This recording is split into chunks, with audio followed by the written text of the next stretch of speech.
Hello, everyone, and thank you for joining me today. We are going to explore how to get started with FiftyOne in your computer vision projects, specifically with a focus on agriculture and agtech use cases. Over the next 90 minutes, we will have a lot of fun together. So I will start with a brief introduction about the topic, and I will love to learn more about you. So let me know what kind of computer vision you are working right now. If you are working in a specific agriculture use case, let me know that as well. So you can also join us in our Discord channel. So you can scan the QR code in the slide, or if you also want to scan the QR code to access the slides, that will be easier for you. So, and as I mentioned before, we want to have some ice-breaking session. So I want to see where are you connecting from, what kind of computer vision you are working with. So we have a lot of things to talk about today about computer vision. So normally, when you have a model, normally this model can face a lot of bugs in production. If you have been working in computer vision, also in agriculture, plus computer vision, you can face a lot of problems, having, no control, lighting conditions, or dust, or humidity, or position of the camera. I have faced those as well. And normally, we focus on the improvement of our models, even if we don't understand our data, or our data is a chaotic mess. So what if I told you this is not always about collecting more data, that we can check models' mistake and redefine critical edge cases that are important for our production system. So, and this is why we are here today. We will make a demonstration first so you can see FiftyOne in action before to start. But let me tell you this. So I have been working in agriculture for more than 17 years. So, and I was working 15 years on my lab with coffee.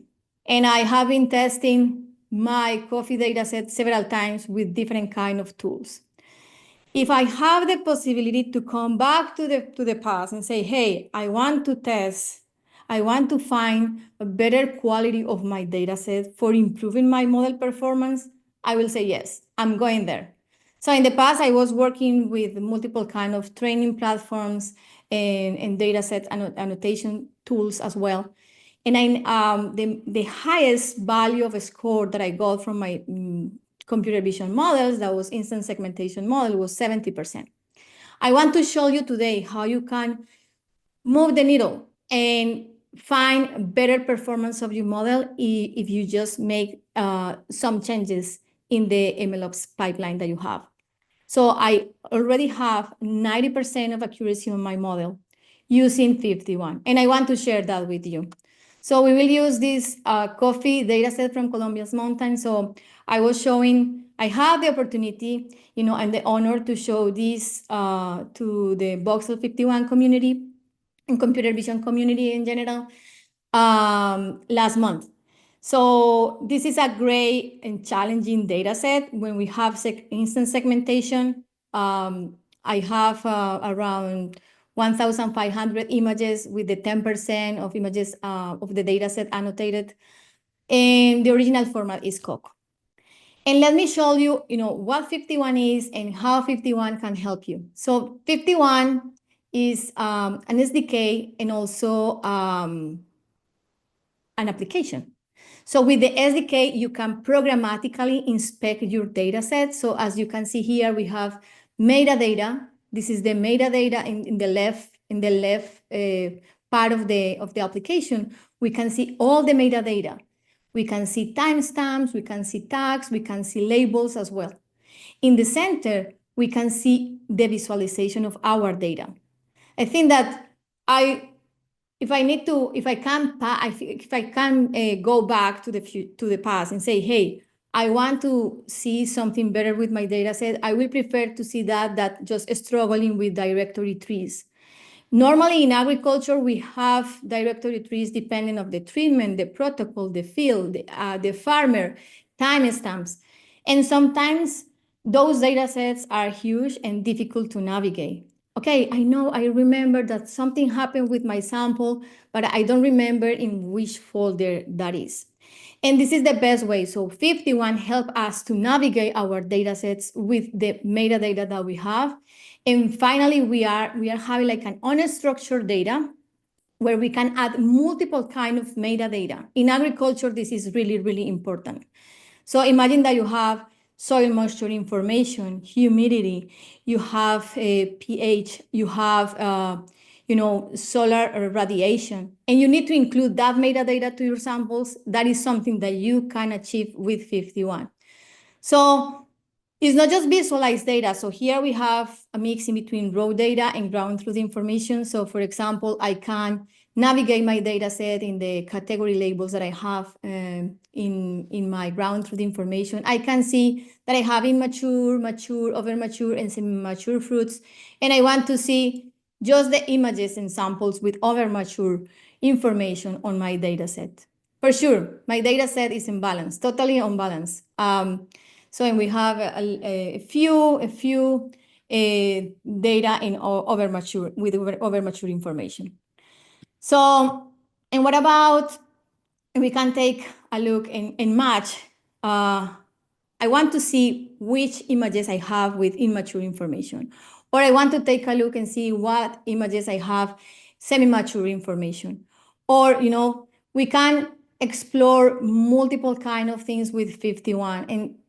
And we will explore, and I will explain you how you can achieve that with FiftyOne. And you can also extrapolate that for your vertical use case or your industry. I think that agriculture is one of the most challenging industries in computer vision field because we cannot control a lot of stuff. So we cannot control biological material. We cannot control, natural lighting. And also we have cameras mounted in tractors. We have a lot of, difficult conditions.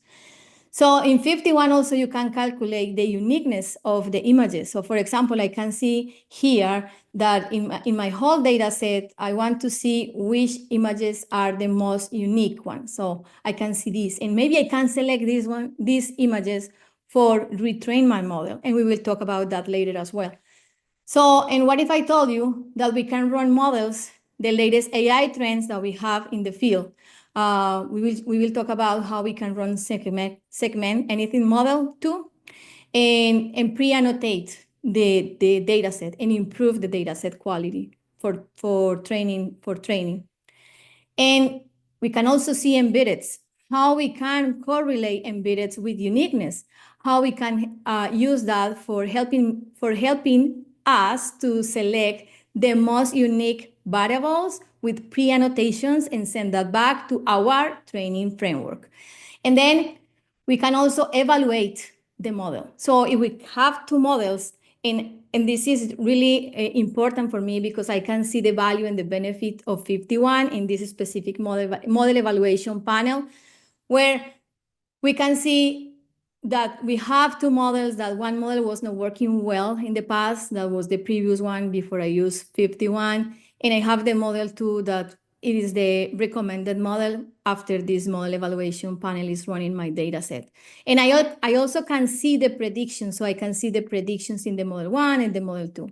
So I want to show you these things today. I don't want to spend too much time on that. So let's move forward and to the slides. So something that I forgot to do at the very beginning, so introduce myself. My name is Paula Ramos. I have been working in AI before AI was cool. 20 years ago, we didn't have a tensor course. We didn't have embedded. We didn't have edge computing or expensive GPUs. We have just slow CPUs, we have clever math, and a lot of caffeine because I love coffee. I am a senior AI evangelist, and I have been working on, with FiftyOne just a few months now, but I'm so happy that we can bring the gap for agriculture use cases. So let's see. I want to know if you, before this webinar, this workshop, you are familiar with FiftyOne or not. So if you are familiar, just let us know that in the chat of this video, and put there 51 if yes, or 50 if not. I will be more than happy to answer those soon. And we will have a hands-on experience in this workshop. We will talk about the basics of AI, of FiftyOne. And we will focus, in agriculture use cases. So the goals that we will cover today is understand how FiftyOne makes your computer vision projects better. Also have this amazing experience, hands-on experience with FiftyOne, with the open source solution. And also help you to set up a solid foundation to move forward. You can extrapolate this workshop to your specific use case or business. So, and let's see, that we need to create some definitions first. So before we move forward, we need to create some definitions. So the first thing that we need to talk about is visual AI. What visual AI means. So visual AI is a AI branch that can interpret, analyze, and make decisions on visual data. And what visual data is? Images, videos, 3D point clouds, multimodal data as well.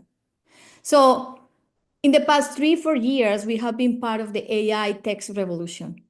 And now it is the time for the visual AI revolution, where we can start making integrations with unstructured data and new AI models. That is the boom, because we can see a lot of unstructured data growing, right?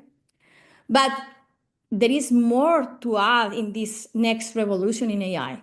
So we have real-time inference, self-learning AI, and for sure, something that is really important, and we will talk about in this workshop, is data-centric AI approach. So with these things, we can make visual AI capabilities better. So let's talk about, this revolution comes with a change in our paradigms. Because we are as developers, we are suffering too much on these projects failing in production. In between 80 and 85% of AI projects fail in production. So we can see biases issues, we can see lethal physical danger, we can see reduction in model performance. And the common thing here is that we have been paying too much attention to retrain our models with more data. And keeping the model-centric AI approach brings real consequences. And those are the real consequences of that. So the question mark here is, what is the real reason to see those models failing in production? And the answer is, we don't know our data set. So, or let me know, do you know your data set pretty well? So maybe, no, the answer is not. And we don't know our data. This is something that I really, really believe. We don't know the critical edge cases that we need to include in our training process or in our model. Or basically, the actual team is struggling too much with model errors due to the bad data or spending too much time growing in data. So, and what the solution is? Build better data sets. So, and now we need to choose our path, We have two options. We have the model-centric approach, or we have the data-centric approach. For me, this is clear. I would like to reduce biases and errors. I want to be focused on data quality. and have a cost-efficient optimization on my process, instead of have persistent biases issues or complex models that can increase the computational cost of my solutions. And if this is not clear for you, I want to illustrate this. Imagine that you need to select your path here. What will be your choice? For me, this is super clear. I will prefer to go and move forward to the data-centric AI approach. So remember this, AI success is not just about better models. This is about better data sets. And that is where FiftyOne helps. So now that we understand why visual AI is the future, in all the benefits to use FiftyOne for model performance, let's define what FiftyOne is. So FiftyOne is the only open source data-centric AI solution. So this helps us to curate, visualize, and analyze data sets, streamline annotation workflows, and find and fix labeling mistakes, and also identify and correct model failures. And for sure, something that is really important with these examples that we are talking today and definitions, so FiftyOne makes visual AI a reality. So the good thing is FiftyOne supports all popular computer vision tasks. So we have classification, detection, instance segmentation, semantic segmentation, polygons and polylines, key points, point clouds, annotation, geolocation, multimodal embeddeds, multi-view datasets. And all these is working with different kind of visual formats, such as images, videos, and 3D data. So, and if you think about what is the role of FiftyOne in this data-centric AI approach, so FiftyOne helps us to load data, filter data, visualize embeddeds, make model comparison, and integrate data management and model evaluation with the complete MLOps pipeline. And if you think about the pipeline, so FiftyOne bridges the gap of create better data sets that will help us to improve the model performance. So with FiftyOne, we can curate the data sets and evaluate the model. But also FiftyOne can help with the orchestration of multiple solutions around computer vision workflow. So for example, FiftyOne can integrate easily with data annotation tools. So we have some native integrations in FiftyOne with model training and fine-tuning frameworks. So having the capability to always monitor your model, train with better data sets, and improve the model performance in production. So, and this is where we fit from data to production. So it is time to start with the hands-on experience. So remember that we have an active Discord server. Join our community and make any questions at any time. Also, if you want to just keep some questions, drop the questions in the comments of this video. So we will use this workshop repo. So let me show you. You can scan the QR code. We will see, this repository where we have 4 notebooks, and we will navigate different concepts and tasks with FiftyOne. So we have 4 notebooks in total, and I think that we will have too much fun. So let's see. We will explore querying and filtering. We will explore data sets. We will explore embeddeds, how we can evaluate and improve models, and some advanced and data curation integration. As a bonus, we will talk about 3D reconstruction with a different example than the coffee data set. Okay, let's start. We will start with the notebook number 1. So for the notebook number 1, we will talk about data sets. So, but before to jump on that, let me just make a clarification here. So for the installation of FiftyOne, it is easy to install. It's just pip install FiftyOne, that's all. But for following this workshop, we are running here multiple things. So we are running calculations of embeddeds. We are also working with a different kind of training frameworks. So I invite you to install a clean Python environment and install these packages there. So we will use also SAM2, and we need to clone the repository and install SAM2 from source. So we will navigate. You need to navigate this by your own, and I will show you the notebooks. Okay, so let's see. Let me just come back to the notebooks. Okay, perfect.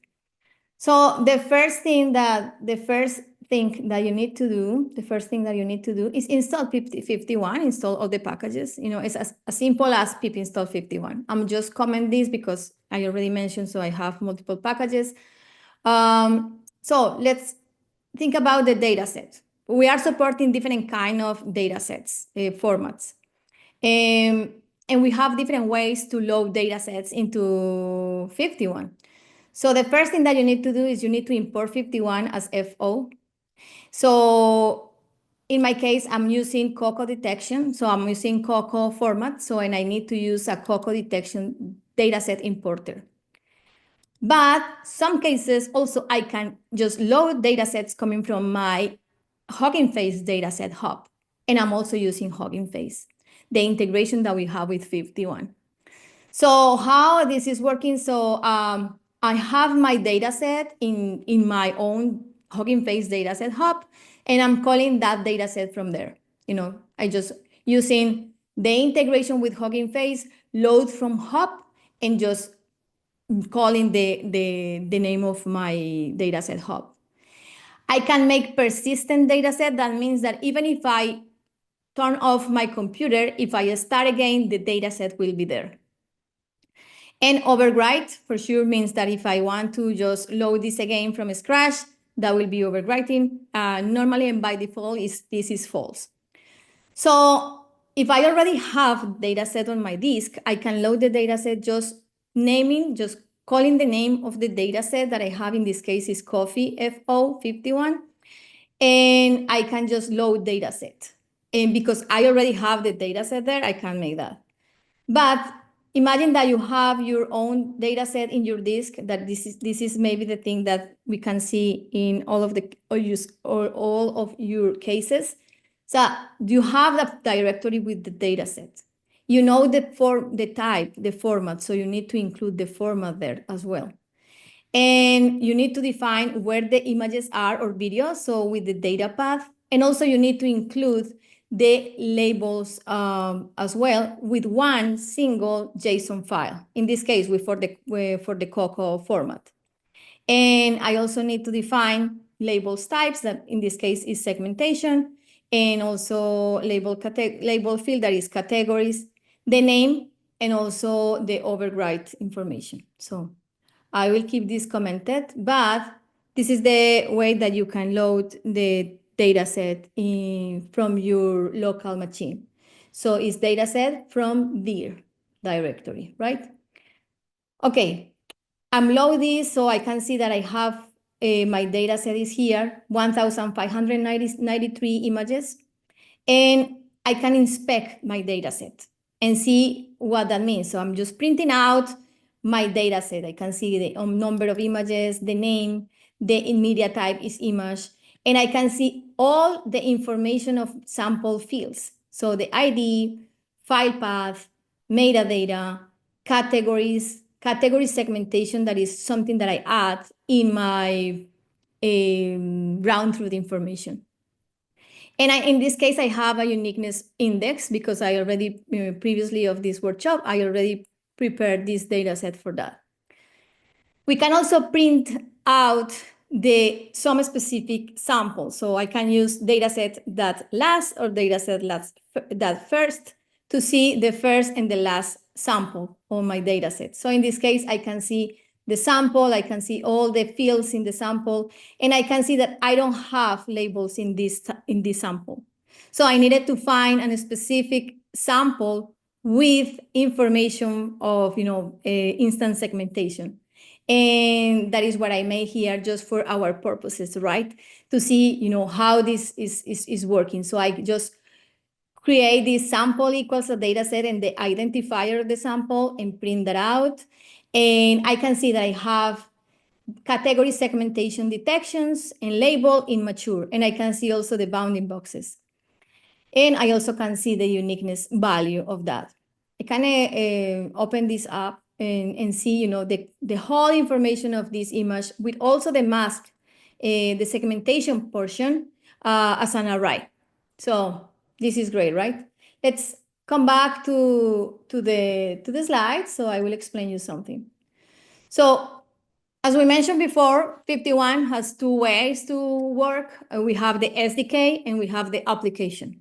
So with the SDK, you programmatically can create, explore your data set, inspect your data set, load the data set. And with the app, you can visualize. You can visualize what you have there. So I showed you that we were loading the data set using Hugging Face, right? But you can do that with data set from there. If I open the application, you know, this is what we can see if I open that data set. So I can see all my samples here. I can see all the metadata that I showed you in the printout in the code.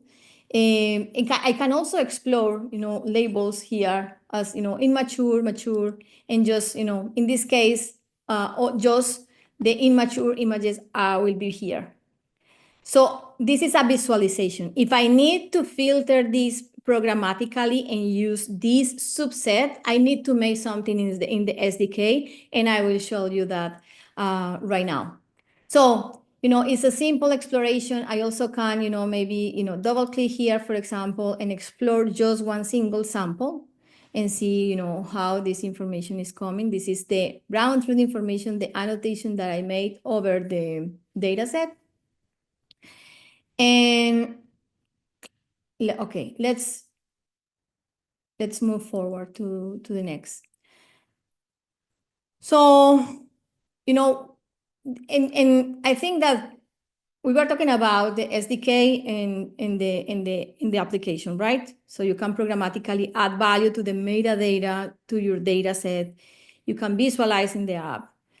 And the beauty of this, and I think this is a really good thing for the agriculture use cases, is you can include whatever metadata you have. So remember that we can load data sets from different sources. So we were talking about, Hugging Face and the data set from the disk that you have, local disk, but also we have data sets too.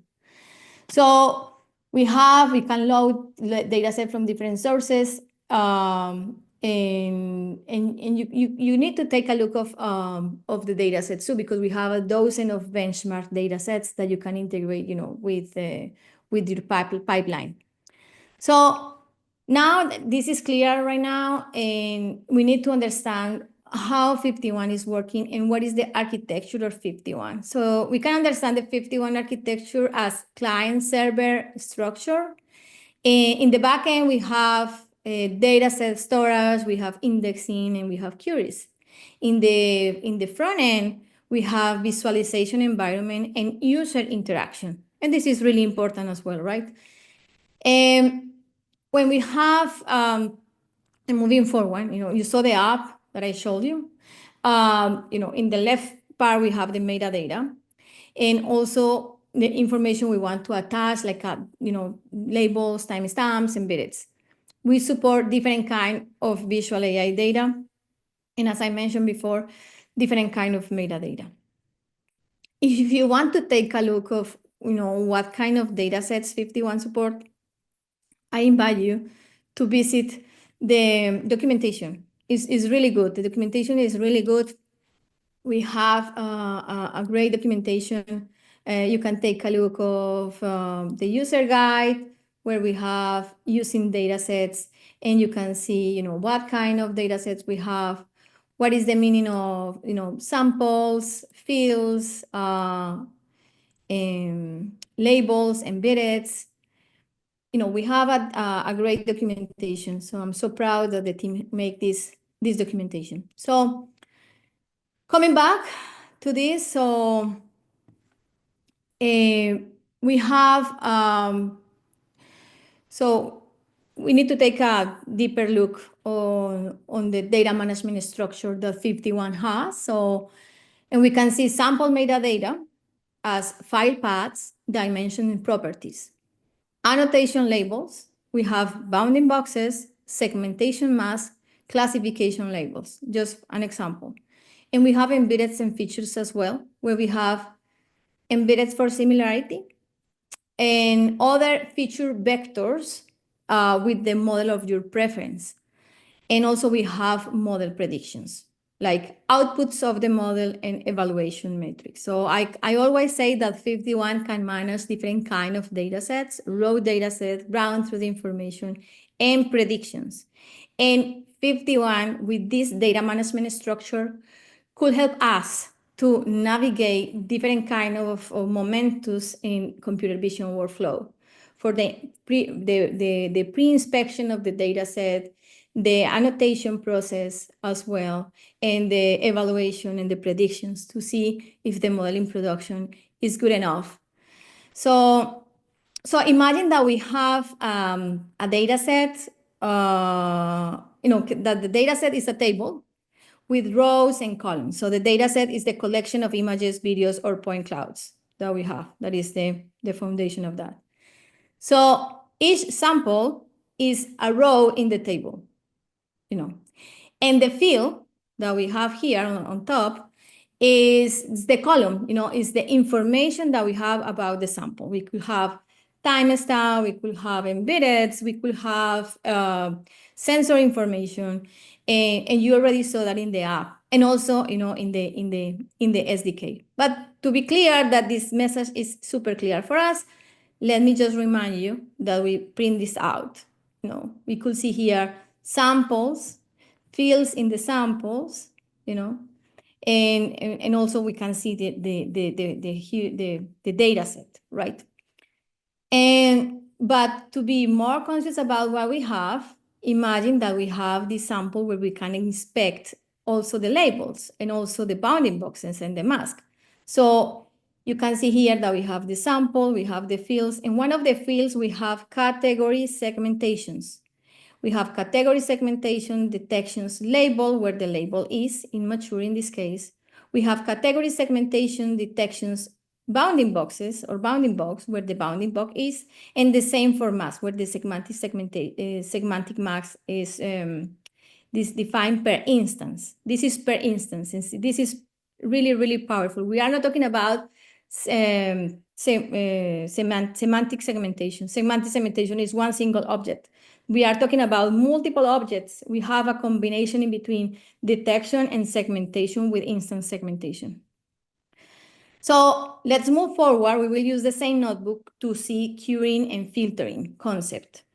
So for curing and filtering concept, so FiftyOne provides a powerful curing engine, so to filter and analyze data sets efficiently. So what we can do, we can apply, we can retrieve specific labels. Okay, well, I want to see just immature information. It's not just visualizing that information, is I want to subset that, I need to create a view, and I need to use that specific information for my retraining process, or I need to send that back to the training framework. Apply confidence thresholds. Okay, I want to see just the object detection higher than 80% of confidence. I can do that as well. And also we can filter data based on metadata. Okay, I just want to see the information with this specific sensor higher than 6 pH. So it's possible to do that. So how is possible to do that? So we have a library that is core expressions, where you can include a match, and with the data set, you need to create a view matching the condition. And the condition is coming with a core expression view field. And you need to define what is the expression that you want to use. So in this case, so we are using category segmentation detection, and we are filtering that with the label immature. And we are creating a view with samples with at least one detection as labeled immature. So this is great because it's not just show me where the immature information is. No, show me also images that I can see more than 10 instances in the same image or with immature information. And this is really good. So for the SDK, we can also print this out. We can inspect what this means. So we can print the label and the bounding box. I don't want to print the segmentation mask because that is a mess, a lot of arrays there, but we can also do that. And you can access that. And the beauty of this, you can access that information programmatically and make something with that. So maybe you need to analyze the shape, or maybe you want to apply another filter to see, okay, if the object is bigger, bigger than X value, you need to put that in the training data set. So something like that. And it's really cool because with this, we are creating the evidence that you can also programmatically do something with that. It's not just the visualizer. So, and next, so for example, another way to do that is, you can also filter detections. You can use filter labels and filter the label mature. But what about if we can combine two, query and filtering? So, for example, we are defining, okay, I want to see just the immature images and show me in those images what if I have semi-mature information, and I can see that. So let me jump to this, for example. So in this case, so we have a condition here. We are executing this in the SDK. So basically we have here the match. And here we have the condition of matching with immature information, And here we have 146 samples with immature information. And this is good. This is the first step that we follow. For the second step that we say, on those immature images, show me just the semi-mature information. And I have here just the semi-mature information with 73 samples. So that means that around the 60% of the immature images has semi-mature information. And I can see here just the semi-mature information. And this is really, really valuable. I cannot imagine myself navigating a directory tree, just trying to find in ground truth this information. That is, or just navigating a table and try to find the match in between the ID of the image, file name, and the label. So this is a great tool to save a lot of time.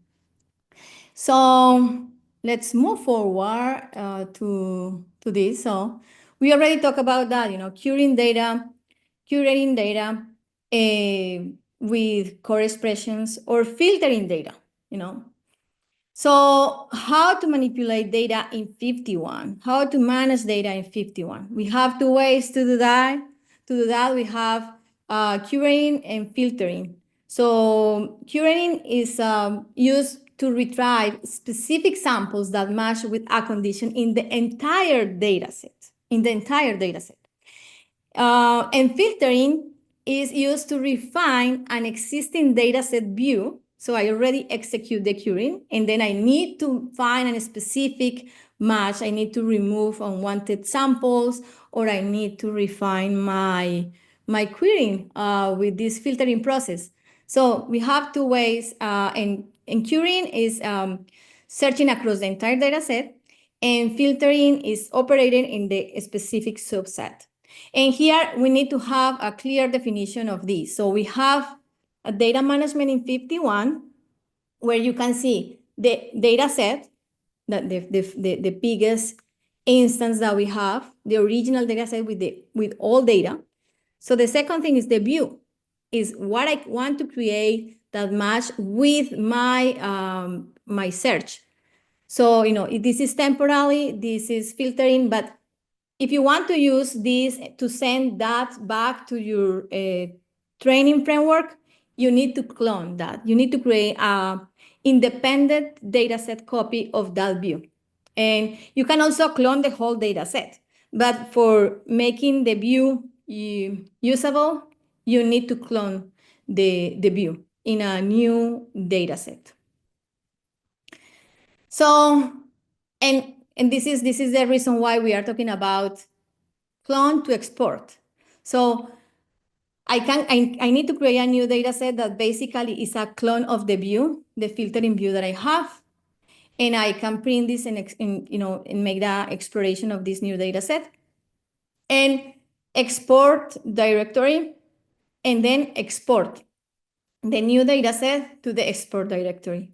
What type of data set I want to include, this is important. So in this case, I wanted to import this in a 51 dataset format, but maybe you need to clone this with the COCO detection because you need to send that back to your training framework.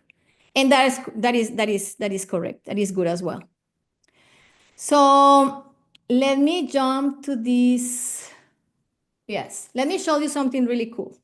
So with 51, we have interactive panels. So and one of those is this dashboard. So let me show you.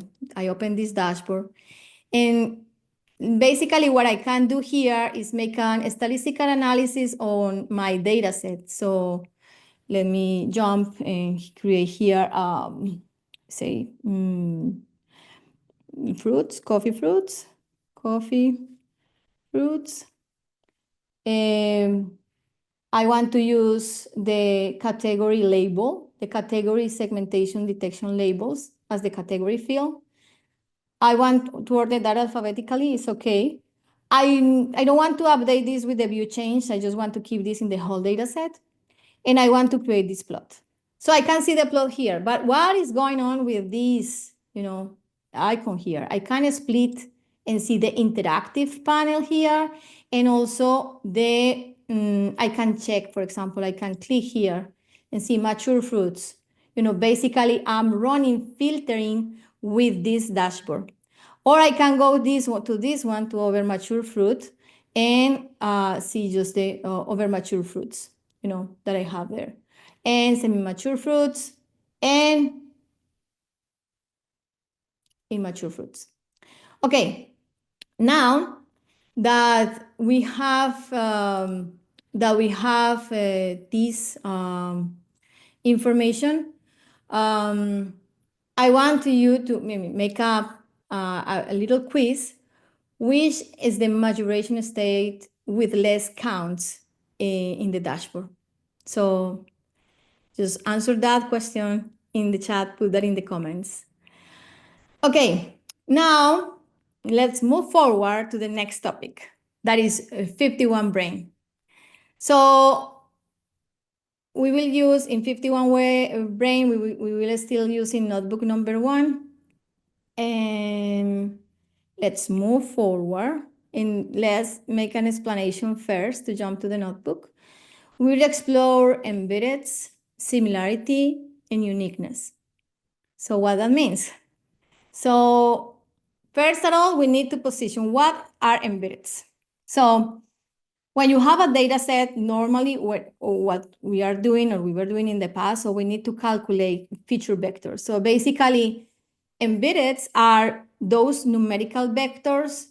We can transform the images and find those numerical vectors. So we are using feature vectors. So in the past, we need to do that by hand, but right now with CNNs, we can make that automatically. We can see some feature vector layers in the CNN. So that is straightforward. So maybe there is a skill that nobody in the room will have, but we needed to do that manually in the past.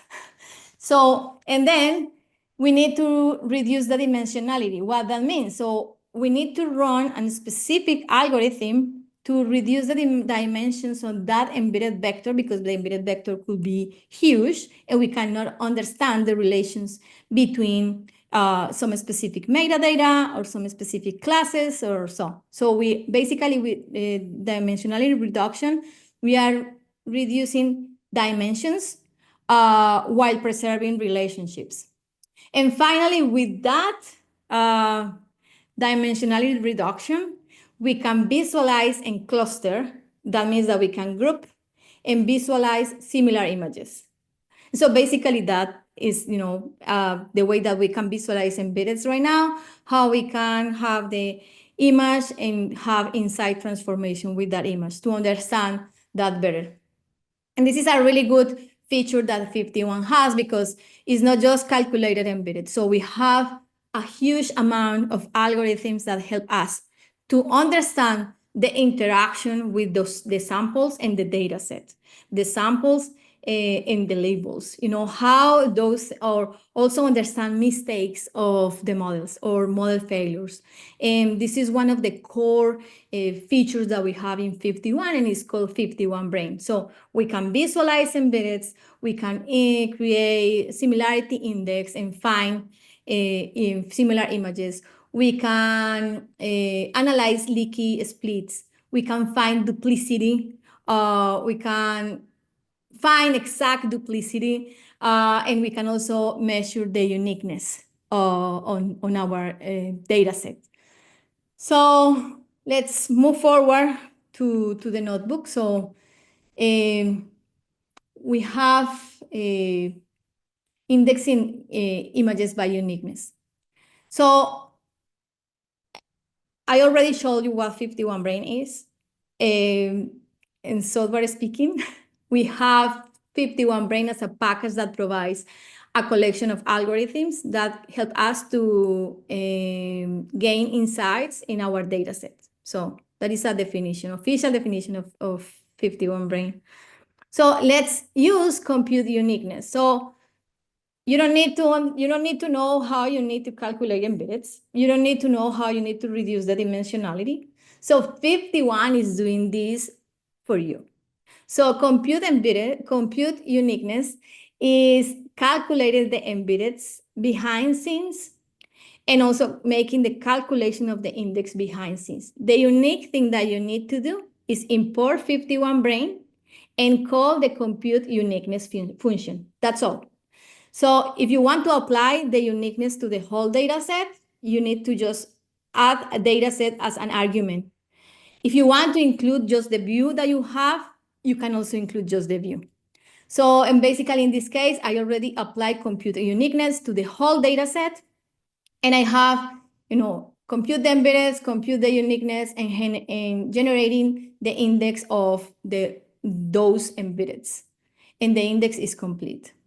So as I was showing you before, I'm also able to see, okay, let me show me the first sample in my data set and show me the uniqueness index on that sample. And this is the result. So I'm printing this out. I have the sample view. I have all the information and metadata that we are just repeating several times today. And also we have the uniqueness. So it's here. So let me show you, I'm launching the app here with the session equals FiftyOne launch app, and I'm open this port 51, 54, and let me show you that here.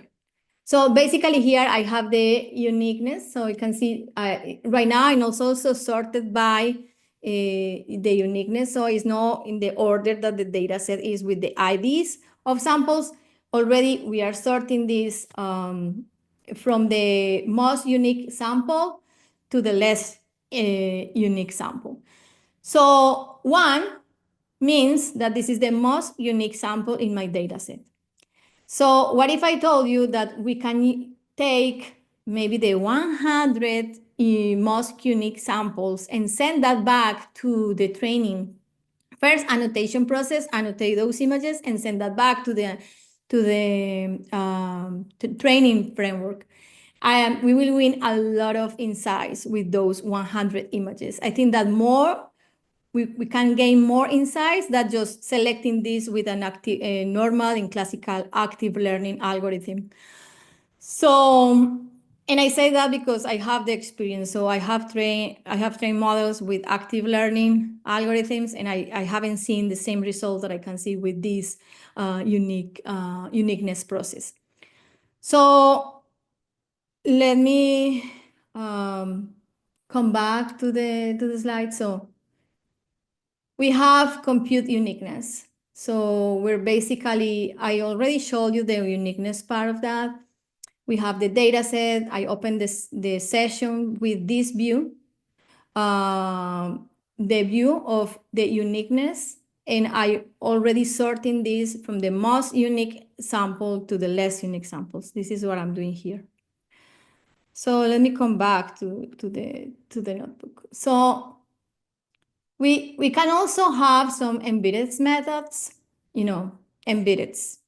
And model parameters are, we can have compute visualization.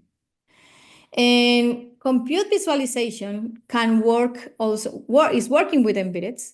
So, but basically, we support a variety of ways to generate those embeddeds.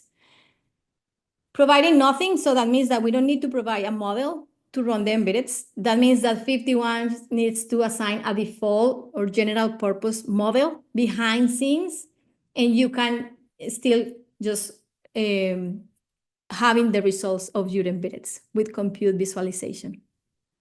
We can provide a model instance coming from Model-Zoom, like a pre-trained model, where you can select OpenAI Clip model, you can select a ResNet model, just for mention some of those. You can provide your own pre-compute embeddeds in an array form. And also you can provide the name of the vector field or array field on your data set with the pre-compute embeddeds, or where the compute embeddeds are stored. So in this case, we are just running this compute visualization with nothing. So that means that FiftyOne is using the clip model behind scenes and making the calculation of the embeddeds, computing the embeddeds, and then generating the visualization. And this is really cool. Let me show you what this means. So we have this in 51, 50. Yes. So what embeddeds means? So embeddeds is an interactive panel. So let me show you this so I can open embeddeds. And I have a brain key. So basically it's an identifier to the app to see what kind of variable I need to put here in the visualizer. And then again, I need to check here just to split this with the data set.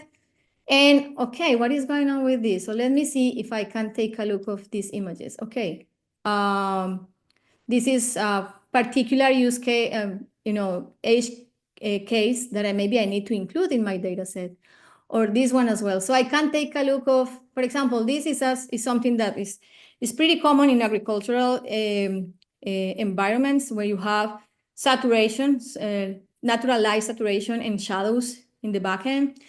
It is difficult to work with that, but we need to include this kind of information as well, just to be sure that the model performance is working well. So, and we can also color the embeddeds with different kind of tags.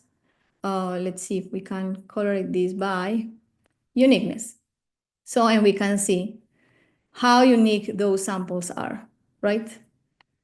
So this is something that is really, really important, because if I make a comparison with the previous annotation that I make, I will show you that right now, I can see that I'm not taking all the cases, and I was using active learning for doing that.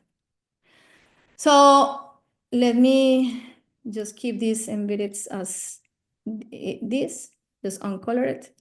And let me show you this. So we already saw the uniqueness part, right? If you take a look, I'm selecting here just the most unique samples, and I'm trying just to select, I was trying to select the samples manually and visualize where those dots are located. So I think that this is really important to understand that, for example, in my case, I didn't use the whole data set to have a good training data set. And I will show you that shortly. So now, what is the next step? So we already talked about data sets.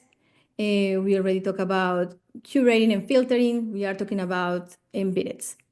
There is one point that is really important to understand, that is the 51 model zoo, where also the models for embeddeds are coming from. So we have hundreds of models there. But we have, this structure where we have pre-trained models. You can access hundreds of ready-to-use AI models. But also you can use your own model and you can integrate that model with 51. So we have a way to do that with the remotely sourced models with the model zoo, where you can basically make a configuration using URLs and you can call those models. And basically what you need to do is you need to explain in the URL or how this model will operate with your data set, and just put that in the remotely source models in Model Zoo. And also we have a standardized interface where we have a unified interface for consistent model interaction. So finally, with these three main dots, we have a seamless model integration. And today we will talk about something that is really important. I think that I think that 51 we have AI trained models always. So we are so responsible with that. So we are creating, native access to these hundreds of models. So, but let's talk about one use case. For example, we have SAM model, SAM model. So segment anything model. So we have the latest SAM model is available in 51, and we are offering high performance for both images and videos. And this model enhances image segmentation, introduce advanced video capabilities, and improve generalization. So it's generalization with faster inference. So we were able to implement SAM2 directly using 51 models, so you don't need to implement that in a different way, just making the configuration of input or output is straightforward. The unique thing that you need to do is you need to install SAM2, the repository. So this is one of the things that I mentioned at the very beginning of the workshop.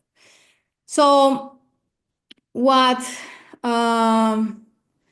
we have here is an example of using 51 model zoo in the segment anything model. So let me show you, and we will use the notebook number 2 for this one. So, and let me show you. So we have here, just using this screenshot here, that I'm loading the model from Model Zoo. So I'm using also, I need to import 51.zoo, and I'm using load zoo model, and I'm calling one of the instances that we have from SAM2, that is Segmentic Anything to Hydra Tiny Image Storage. And then, as I mentioned before, you don't need to configure anything. You don't need to understand the input or output of the model. That normally is where we are, struggling too much when we are working with new models in our data sets. So you need to just apply the model to your data set or your view. Just have that in mind. Put the model there. You need to define what is the name of the label that you want to include in your metadata. So in this case, label field is equal segmentation. That means that with running this apply model, we will create segmentations label in our metadata. And we can prompt the samples with the prompt field category segmentation. Just remember that we don't have category segmentations in everything, just 146 images.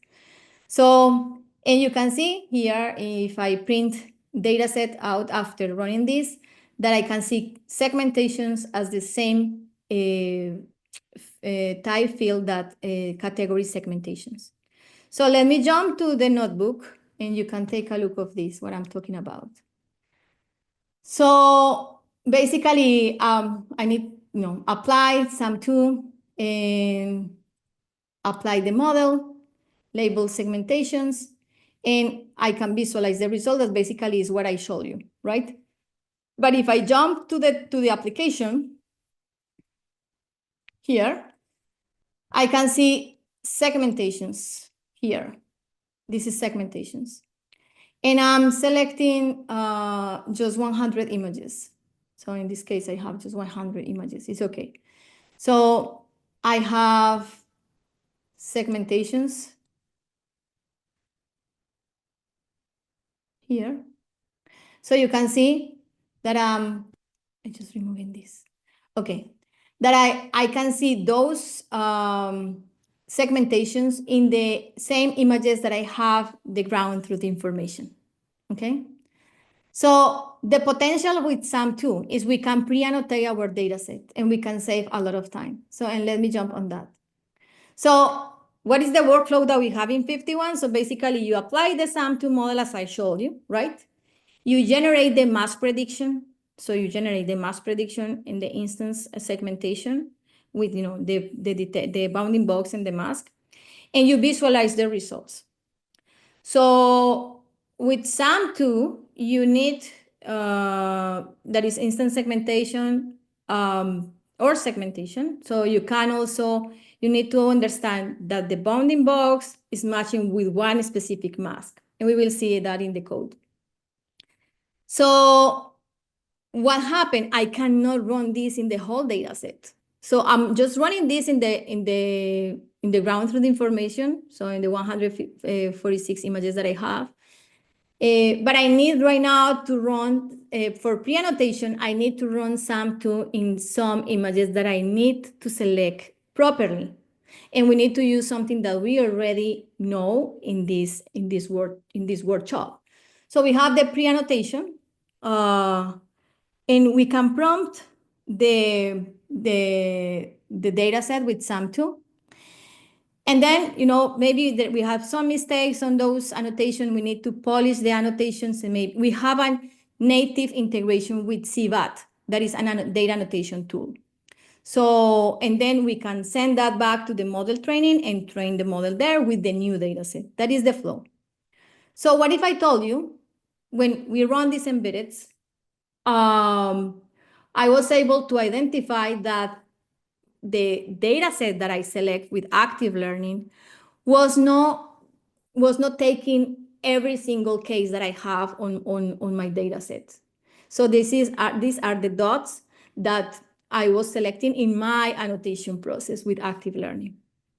So if I see the uniqueness, I can also miss some cases here are also unique images. So what if I take with FiftyOne Brain 100 unique samples and use that for running SAM2? So remember that we compute similarity, right? So we can find those 100 samples with uniqueness.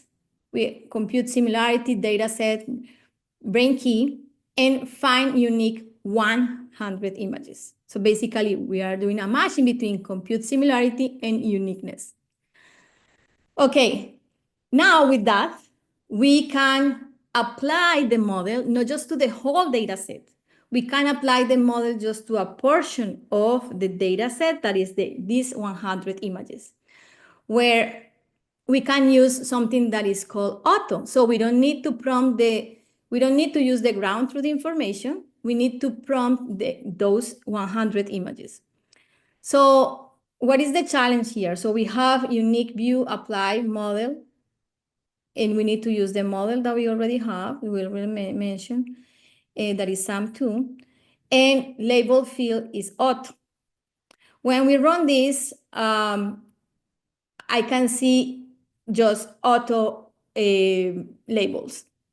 I cannot see a specific name of the sample, something that I need to teach the model that this sample is green, is a sphere, is immature. Or this one that is red, is sphere, has more or less this size, is mature. This I need to teach that as well with SAM. So SAM will help me to identify, locate the instances, and I need to see if those instances are okay or not. So this auto-labeling process for coffee beans means this. So I need to extract embeddeds from the ground truth information. And I need to extract that information. I need also to filter detections with AutoSum.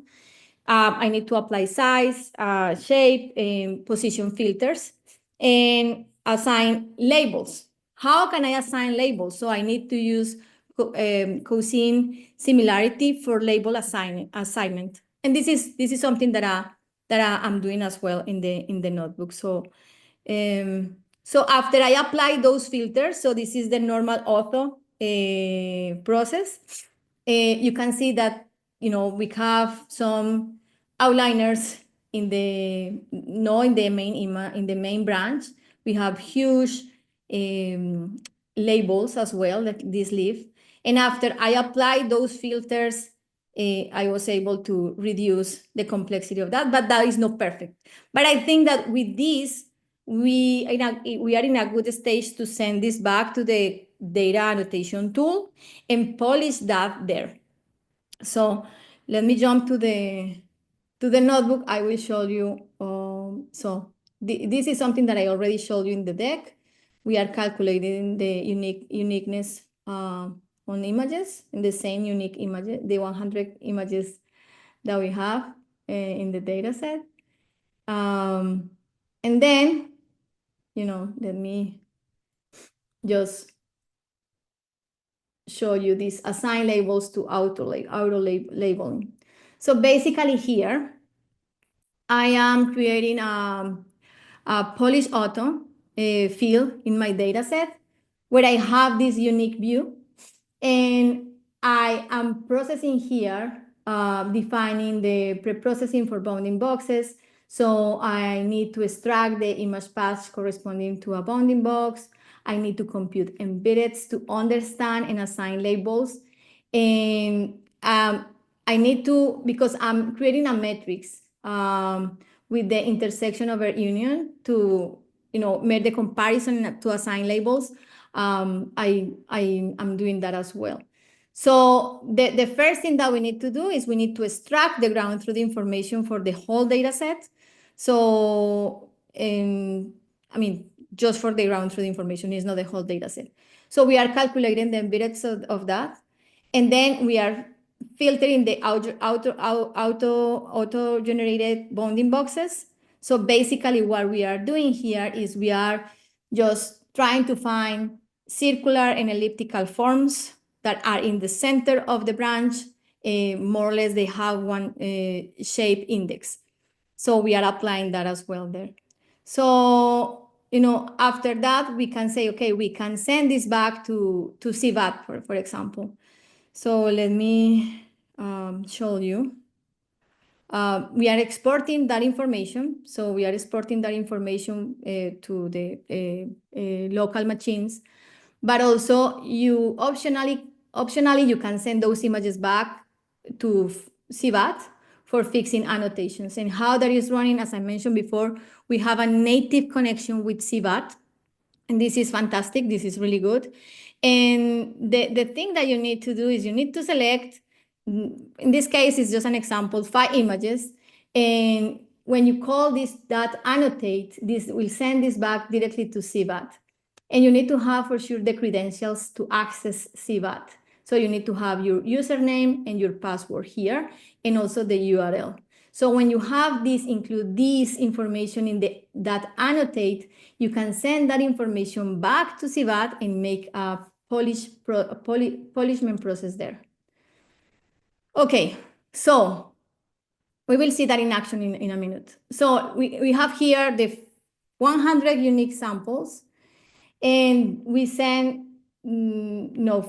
that information. We send that information to CVAT, and here is the video. So after I have that information in CVAT, I'm able to just maybe eliminate something that is creating noise information there, maybe some bounding boxes that are not matching really with a fruit, or maybe it's taking a leaf or something like that. And after that, I need to navigate this for the 100 images, but I think that it's much better to do that than just go there and try to create the segmentation mask per fruit. This is a high demanding task, by the way. So let's move forward and talk about the retraining and evaluation. Just with that information that I already have, I export that. I just try to keep this as polished as I can using SAM2 and pre-annotation filters and also CVAT. I was able to send that back to my training framework. So my training framework was Intelgate. We don't have yet any integration with FiftyOne. This is something that I have been using for a while. You can also access this for free. They will give you some credits.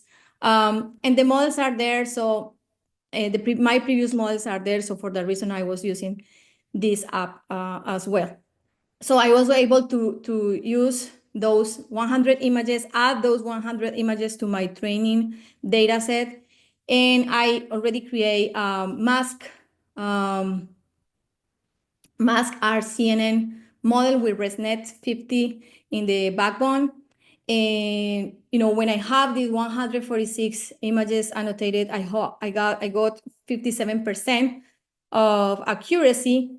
And after I add these 100 images for training, I got 90% of accuracy. So, and this is a result that I haven't seen before. And I was running this more than 20 times with active learning.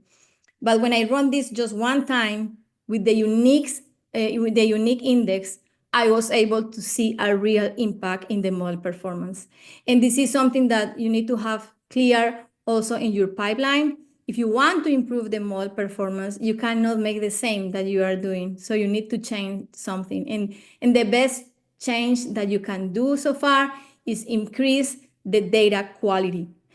So let's talk about model evaluation and integration. So and we need to jump to the notebook number 3.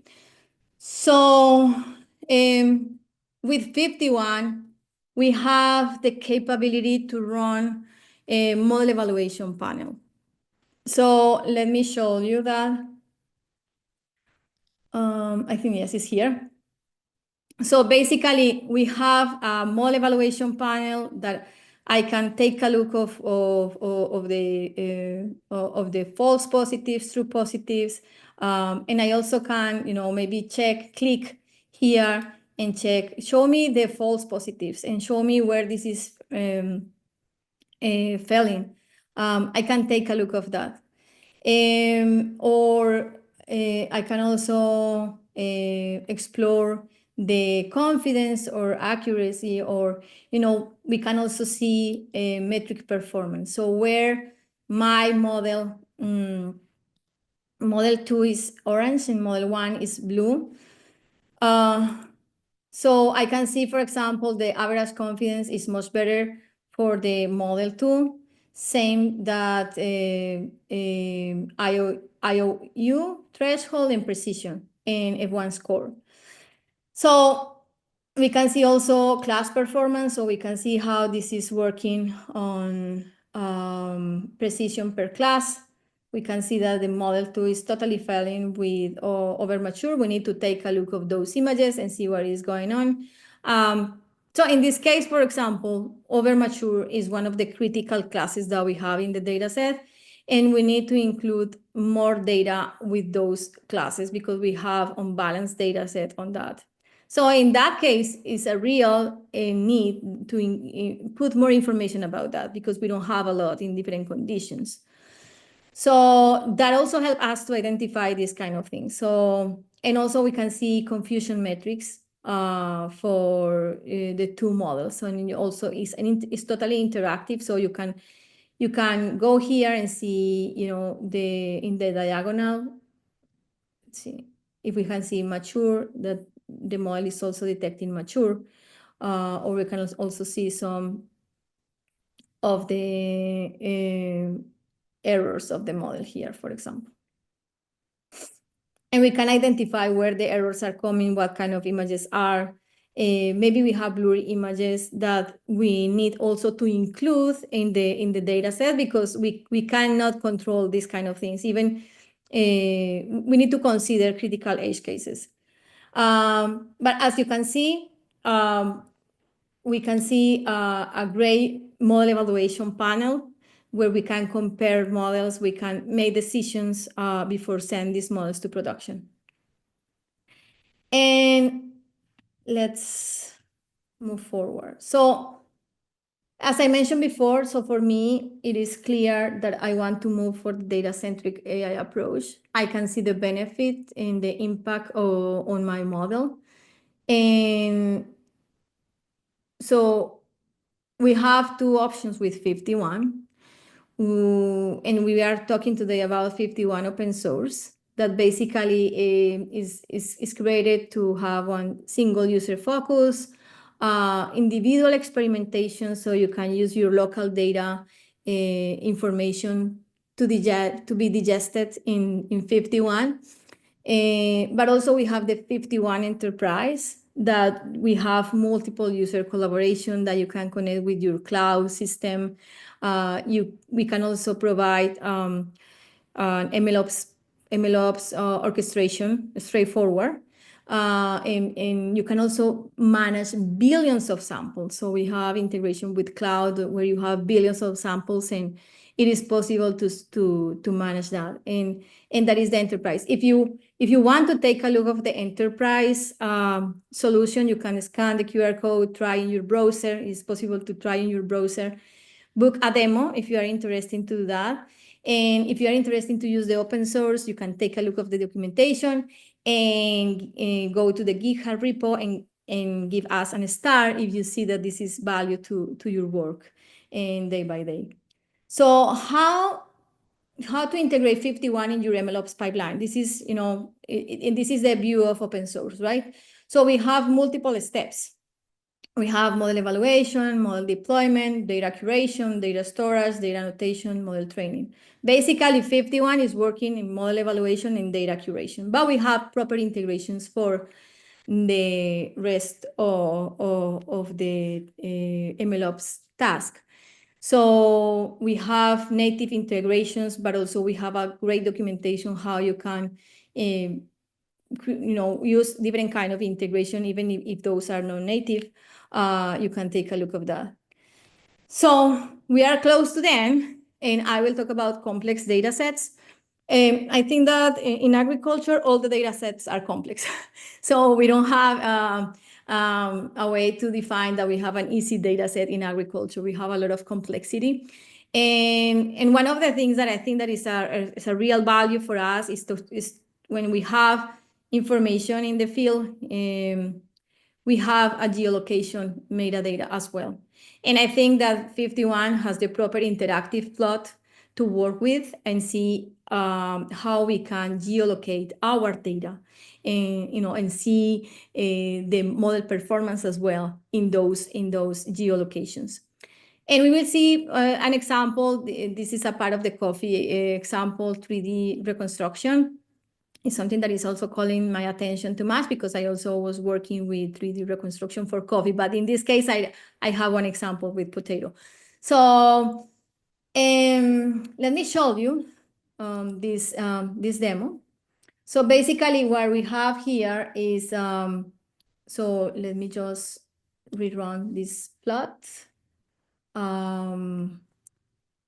We have all the samples that we have in the ground truth information, and we have a plotty map, and I need to split this out, and I want to see maximum maturation counts per field, and I want to see the color by the maximum maturation stage, and I want to see this mark bigger, and I want to see the string of the counts. So if this was coming from Colombia, you can see Colombia is here. And I already assigned, this is coming from a real treatment that I made during my doctoral thesis. And you can see here, how the things are coloring by the maturation state that we have. That means that the maximum, for example, in this branch was mature, and the red one is immature, And, with this, and the main focus of my research that time was estimate the yield. And I think that this is really beneficial to see, anything that you want to see in the geolocation. So let me show you shortly how this is working in the notebook.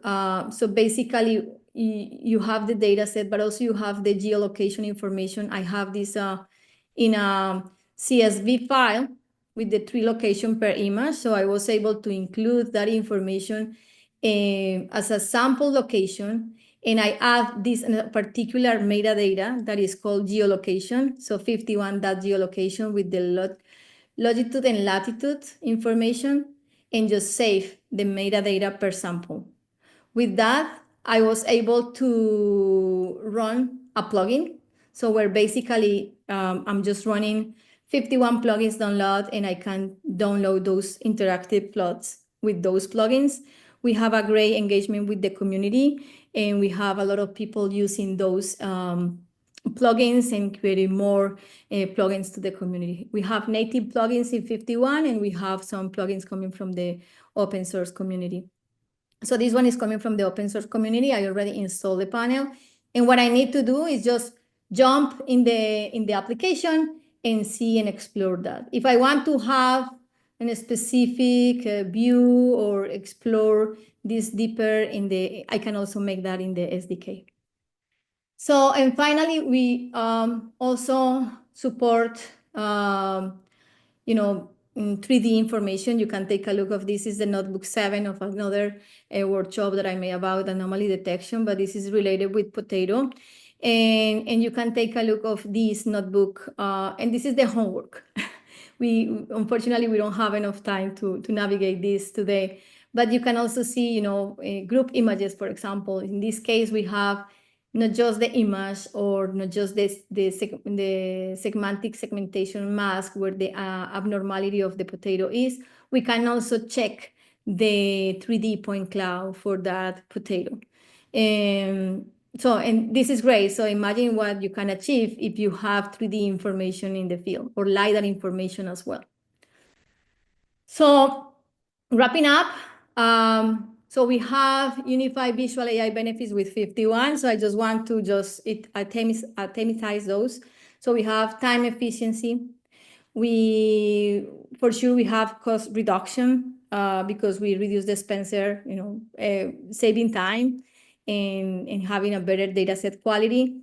We are also improving the accuracy. We have a lot of improvement of the accuracy, and we are also creating a lot of enhancement in the answers that we can provide.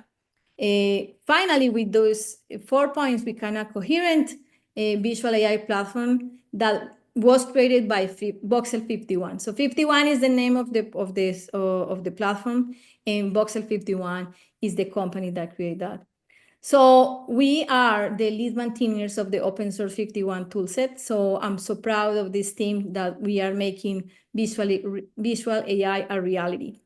So if you want to, what is next, I invite you to just follow notebook by notebook and use your own data set. And please, if you have any issues, connect with me in Discord or even in LinkedIn. I can help you, and we can help you because we have a huge team that, the DevRel team is not huge, but we are so passionate about this, and I think that we can provide this feedback to you and help you on that. So pip install 51, try tutorials, join our community, and attend our events. So with that, thank you so much for your time, and see you in the next workshop.